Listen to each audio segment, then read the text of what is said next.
Here's a warning about the Great Resignation. Hi, I'm Justin Hitt with Sustainable Wealth Secrets. If you want to be wealthy, you can't look for employment advice in the common mainstream media. First off, most people in the mainstream media are talking to the masses. They need as many eyeballs as possible, and when they cover a story, they're going to cover the stories that are for the middle income individuals. They're not talking about individuals who are earning $150,000 a year, $250,000 a year, or more. And this is because there really aren't that many of them.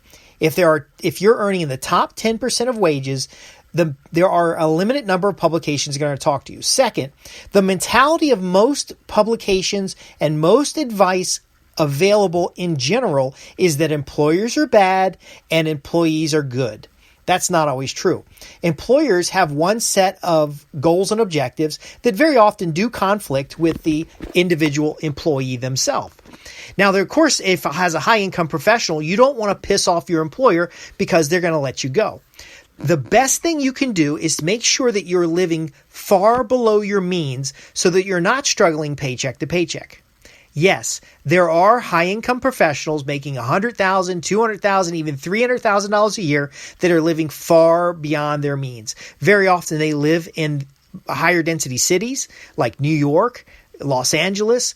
They choose to live closer to the headquarters for their company, for example, and they get caught up in high income kind of like, trying to live it up. Hey, I finally made it. I finally broke $250,000 and my bonus was $70,000. So I deserve such and such. Well, you don't deserve anything. What you deserve is to take care of your future self and your family by living far below your means, setting aside money so that it works for you. So, for example, for every dollar you earn, if you set aside 50 cents in an investment, eventually the investment will produce more income than your paycheck itself. So let's say you're making $150,000 a year. You set aside $75,000 a year.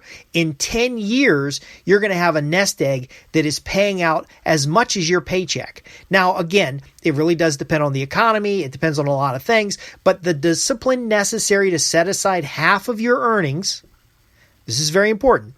The discipline necessary to set aside half of your earnings will allow you along the way to find other income streams. Also, your psychological positioning, your mindset towards the employer will be much different. So the employer's objective is to pay you as little as possible and get out from you as much work as possible. Now, if they're paying you less than market and you have a year or even 2 years of income in the bank, then you can casually just go find another position. You can test the waters in the marketplace. You can see what's available. And you don't have to move or change jobs. But a mentor said to me that if you're not looking for that next opportunity on a regular basis and even possibly interviewing every month, then you're going to fall behind. And it's true. Inflation is going to reduce your buying power to the point where you're unable on the salary you have to maintain the lifestyle you had before. And you have to cut back, and there's psychological challenges with that. However, if you're living far below your means, it's going to have to inflate an awful lot before you're even going to notice. Plus, that nest egg that you have gives you the opportunity to take on opportunities in startups, take on opportunities that have high upsides, like sales, for example, and ultimately even take a sabbatical to allow yourself to recharge. Now, I've ran a number of businesses over the years. I'm a consultant, and I've worked with individuals across all the spectrum of high incomes. Some of them making $250,000, some of them making $300,000, some of them even making $500,000 a year. And there are some of those individuals who spend more than they earn. Perhaps they live in a high expense area, such as downtown Manhattan. You guys know who I'm talking about. And if I mention you as an example, you know what I've said to you in private. But ultimately, living in an apartment in downtown Manhattan, you've got to have a base salary of $350,000 just to qualify for the apartment. But if you're spending $100,000 to $200,000 a year on rent alone, the convenience is not worth it. With today's technology, you can work remote, you can work for less, and you can have a better lifestyle. I know a lot of you guys out there will work and do the long hours and just rave about how how the grind is, and then take this lavish vacation. Italy, there's not as many people traveling now with the COVID thing going on, but ultimately you're spending more money on vacations than if you just adjusted the overall lifestyle and had that kind of enjoyment all the time. Why do you kill yourself working around the clock just to get a break when you could work an average life and have these peaks of upside in perhaps a startup, in a more exciting industry, in an opportunity that you just are trying out? There's an experiential value of being in a position where you either don't have to work or that you are basically the master of your own destiny. Now, there's one individual I worked with a while back. They had won the lottery. They didn't win a whole lot in the lottery, but they invested it about 10 to 15 years before I met this individual.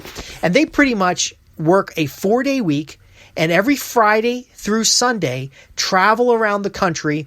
And this gentleman's wife was a professional singer, and she was in a band, and the band would go on tours every weekend, and that was their exciting thing to do. He was very often asked to work through the weekend, and his response was very polite.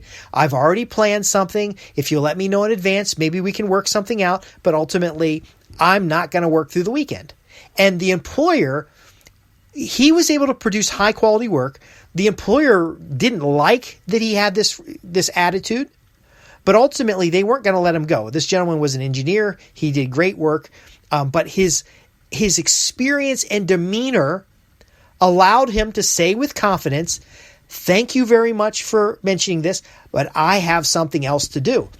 Imagine what life would be like to be independently wealthy now, to be able to make independent decisions today, to be able to walk away from a bad opportunity or a bad career or a bad job right now without having to worry or to fret about it.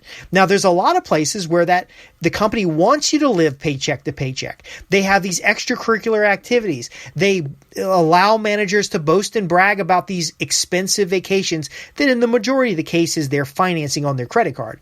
They encourage you to get into debt. They may even move you around to different business locations, not even covering relocation, but with that promise of promotion. So I've seen this happen a lot too. The company will move you closer to headquarters for a 2% raise, but that 2% raise doesn't cover the increased cost of living.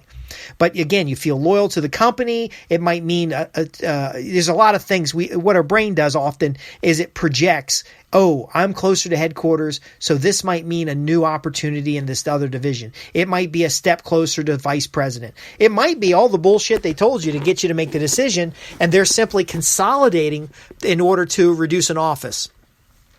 Again, your employer, your client, the folks who give you money's goals and objectives are different from your own. If you don't have a clear goal and objective, if you don't have a clear plan for yourself, if you're not living far below your means, you will fall into the trap where you have to do what they're asking. That is the worst position to be in. It degrades your personal identity.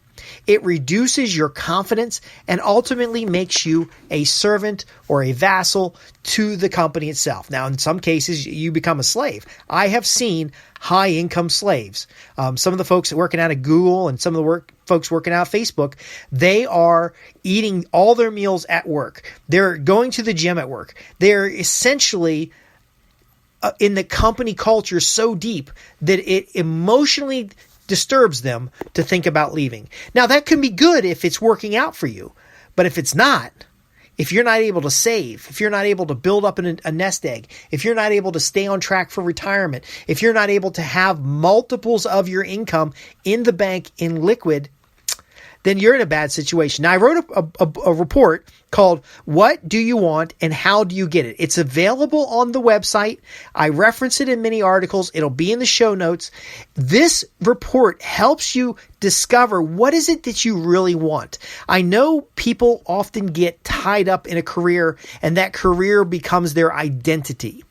It is this way because you really often don't have the financial freedom that even we're discussing today. You might desire it, but you haven't yet I don't want to say made the sacrifice, but the commitment is in the wrong place. The commitment is for the company, not for your future self and your family. When you sit down and determine how much do you need to have to live comfortably or even retire, how much do you need to have in order to pay for the schools and the resources that your family needs? How much do you need to have more of a everyday improvement in lifestyle rather than just a vacation here and there? When you determine these numbers, you need a plan to get it. Now, in my report, I do share with you a plan. It's reasonably priced. I'm not asking you to commit much other than to sit down and make a list of your objectives. Make a list and do the math to determine your income needs, your current compensation compared to year-over-year compensation. It is shocking how many clients are making less money every year, even though the dollar amount they earn looks like it's more. So last year they were making $123,000 a year. This year they're making $125,000 a year. And when we do the math, we look at their situation, we discover they're actually down 5 or 10%. That's even before you work in inflation. And then we also look at the wage dilution. Because someone making $150,000 a year working 40 hours a week is earning more than someone who makes $150,000 a year working 60 or 70 hours a week. Because again, what are you giving up? You're trading your hours for dollars. And what are you getting in return? So if you're getting something in return and giving more hours, that something just doesn't go where it needs to go. Now, here's the larger point.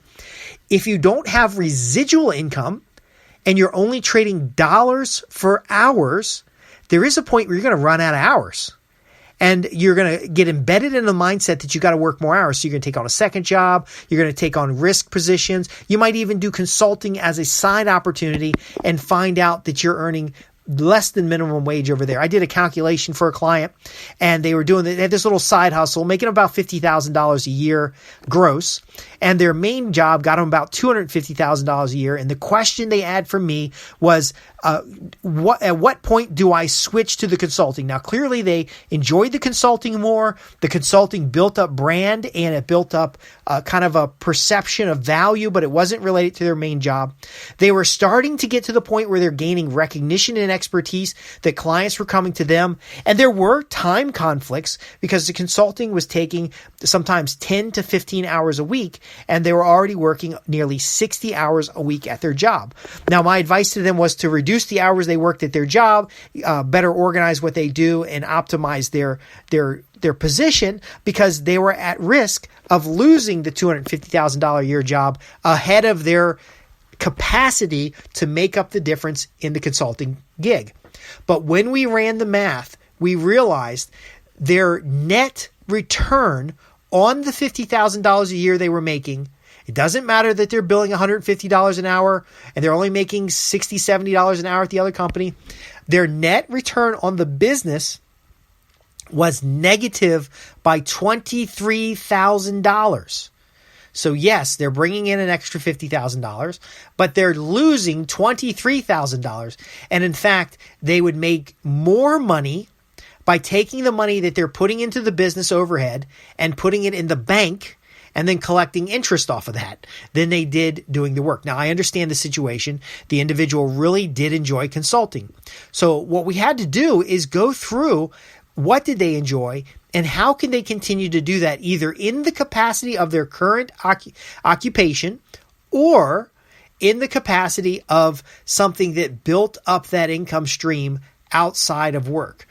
What they ended up doing is writing articles and reports that they used to build credibility and doing more presentations and less actual hours for dollars. So getting up in front of 35 people and doing a presentation and getting paid for that was more profitable and also extended their reach than it was to go do consulting work for 3 or 4 clients here and there. Ultimately, though, you have to make a decision for yourself. Your employer has a different objective, different goals, and different measures of success than you do. They have stakeholders to account for. Why not look at yourself as a business, look at your family as the stakeholders, look at your future self as the core benefactor, and set up a way to increase these streams of income, to have real measures of value in the organization. You could be working at a job for $250,000 a year and at the end only have the buying power of $10,000 or $20,000 a year, and could move to a rural area, for example, and make $70,000 a year and have a much better lifestyle. Again, it's really up to what you do. So that report, by the way, is available at shop.jwhco.com. It'll be in the show notes. It's reasonably priced. I think it's a whole $20, but it has a complete plan on how to document, how to understand, how to discover what it is that you want, and then develop a plan to do it. Now, when it comes to sustainable wealth, what you want is multiples of your income in the bank, because it changes your psychological perspective when it comes to work. It gives you more financial freedom and the opportunity to make better decisions, and then also understand the true value of your compensation so that you can ask for the right amount of money when you either change jobs or seek a promotion or have an opportunity to do something different. I'm Justin Hitt with Sustainable Wealth Secrets.